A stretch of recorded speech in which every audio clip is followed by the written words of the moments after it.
Madayaw, we greet you with smiles and love. Here in our city, we take pride in our wonders and beauty.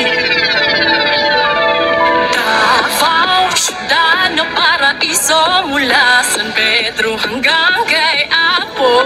Siguradong happy yung puso mo.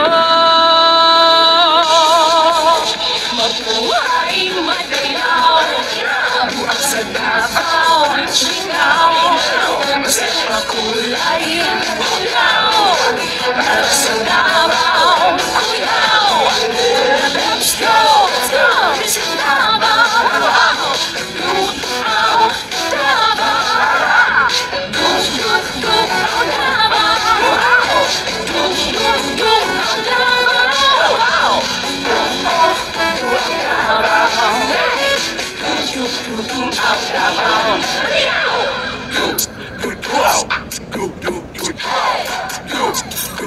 Davao, we've got fun from beats to colors, food, shop and adventure. Davao, syudad na paraiso, mula San Pedro hanggang kay Apo. Siguradong happy ang puso mo.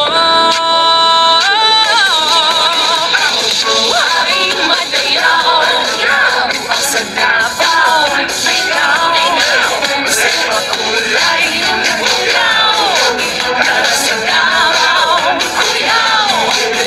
Let's go, this is Davao, Davao,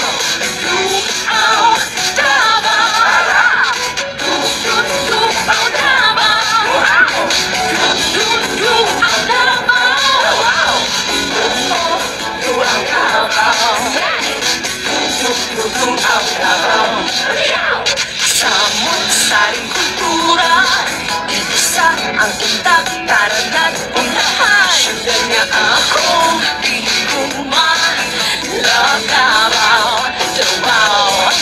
Pamusika, dapat sa talagang makulay. Saya! Wow! Ay, Madayaw, sa Davao, Linaw, sa makulay, Kuyaw, para sa Davao, Kuyaw. Let's go, this is Davao, Davao,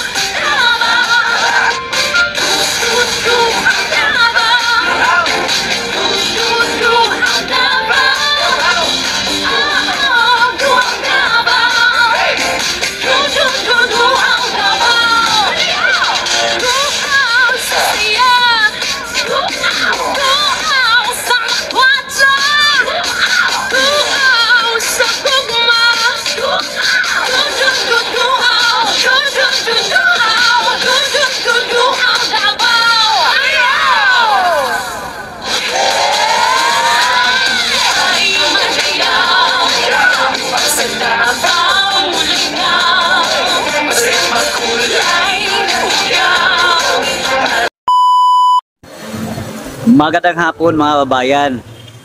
Ito na nga no, ang mga Pulangaw vloggers or Ensaymada vloggers or kung ano man tawag sa kanila, no? Basta ako isa lang yung ko tawag sa kanila, mga bayaran, no? Kagaya ng mga subscriber nila o mga trolls nilang subscriber, bayaran na din 'yan, no? Ang masasabi ko lang, no, kung matutuloy itong pagtakbo, no, itong mag-amang Duterte na si Pulong at Baste at si former President Rodrigo Roa Duterte, ay nakakasiguro ako mga kababayan, panalo po ito, no, para sa ating mga Pilipino, kasi alam natin, no, kung ano ang nagagawa ng isang Duterte, no. Halimbawa na lang natin kung paano niya, no, pinalaganap sa buong Davao, no, mula nung mayor pa siya, kung paano niya iniraos itong Davao City, no, sa kahirapan, sa kalamidad, sa mga droga, sa mga busapos na mga tao dito sa Davao City. na kung saan naiangat po, no, ni former Rodrigo Roa Duterte, former mayor ng Davao City, no, nilinis, no, itong mga dugyot sa Davao City, no, lalong-lalo na, no, pagdating sa droga, pagdating sa istrikto na pamamalakad, no. Hindi lang natin yung iba kasi sinisira nila yung si former PRRD daw talagang ano lang daw, no, hanggang Davao. Pero nakita na natin, no, nung time po na hindi pa tumakbo si PRRD, mayor pa lang siya dito sa Davao City, marami nagsasabi hindi kakayanin ng Duterte kung paano niya i-handle ang buong Pilipinas, no, kumpara sa isang syudad sa Davao City. Di ba? Pero anong nangyari? Kayong mga pulangaw dyan, mga ensaymada, kayong mga bulok mag-isip, bulag, pipi na bulag pa. Kasi nga, nakakabulag kasi yung pera, no? Pag binabayaran ka, or nababayaran na yung prinsipyo mo, wala na, no? Sira talaga ang pag-iisip mo at kung ano-ano na ang mga ibinabato mo sa channel mo, sa vlog mo. Example na lang, ha? Itong si Katunying, idol na idol ko yan. Mula nung nag-uumpisa pa akong mag-vlog, talagang nakita ko kung paano siya sumuporta kay PRRD. Nakita ko yung panay appreciate niya nung time na naging presidente na si Duterte. Talagang nakikita ko, talaga sinasabi niya, aba, ang ganda pala nito ng skyway na to. Yung flyover talagang, naku, maayos talaga. Iba talaga klase ito si Duterte. Tatak Duterte talaga, no? Pulido gumawa. No, ganun ang sinasabi dati, no, ni Katunying. Nung time na hindi pa siya nabayaran, ha? Pero simula nung mayroon siyang interview kay Kukak, FL Lisa, ayun na nga, nabahira na nga, doon na nag-umpisa, no, na talagang ang tao pala, no, nabibili lang pala ng pera. Pero siguro depende sa tao din yan, ha? Kasi kung ako, hindi ko ipagpapalit, no, kung sino talaga ang susuportahan ko. Diba? Kasi nandun na sa channel mo, kahit tingnan niyo po yung mga previous vlog ni Tonying. Proud na proud siya kay PRRD, no? Sa kanyang mga sa nagawa ni PRRD.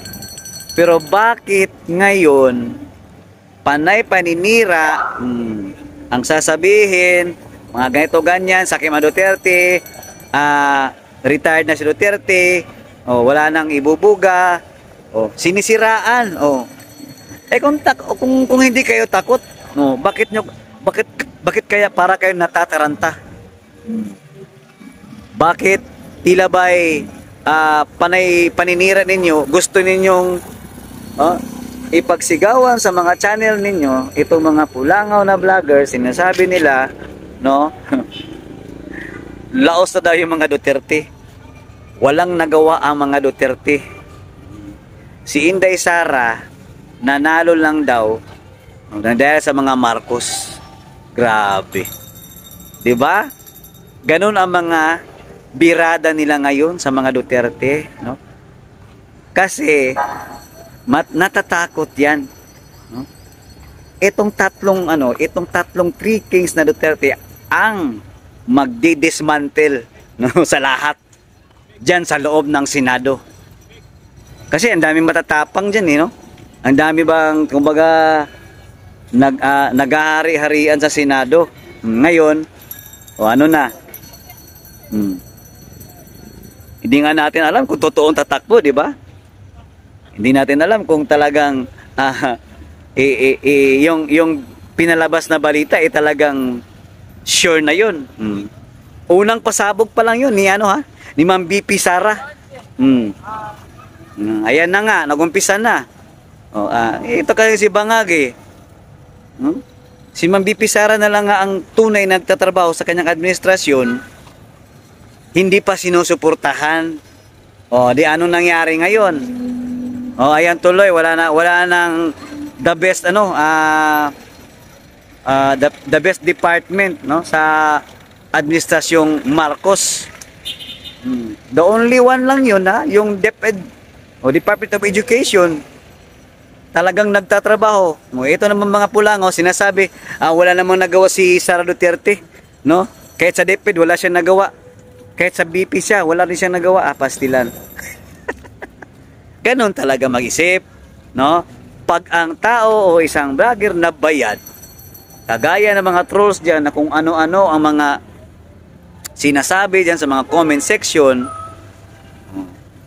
yun talaga ang bayad. Tapos pag mabablog yung mga Ensaymada vloggers nila, no? Parang mga baliw. Halatang halata na paninira na yung mga sinasabi ng mga vlogger ninyo. Ibig sabihin, sumasang-ayon kayo. Mga tanga pala kayo eh. Ang sabihin nyo kasi, no? Isa lang, natatakot kayo sa mga Duterte.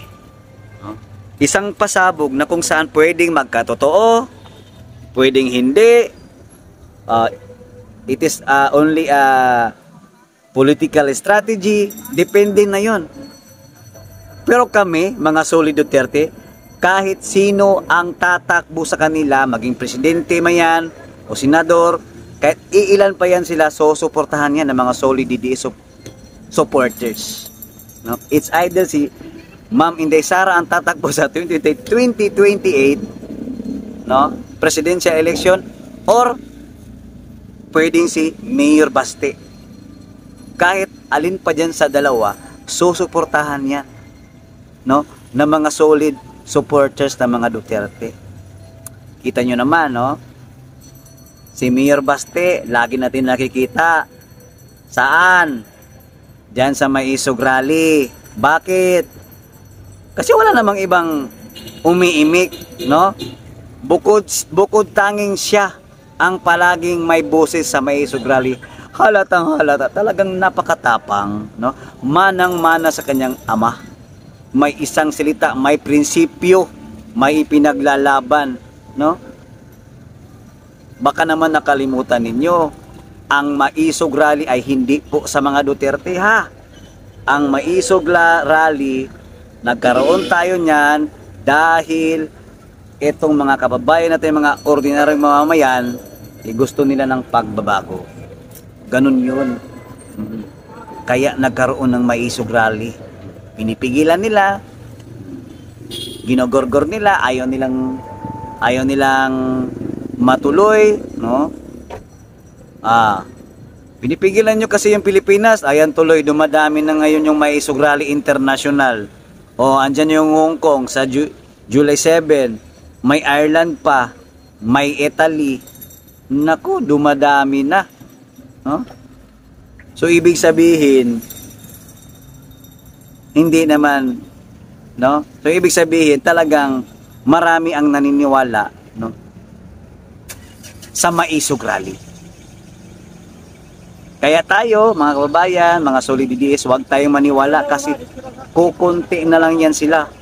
Wala na po yan sa matitinong pag-iisip kasi natataranta na lahat. Diba? Hanggang dito lamang mga kababayan, maraming salamat and God bless us. So, thank you.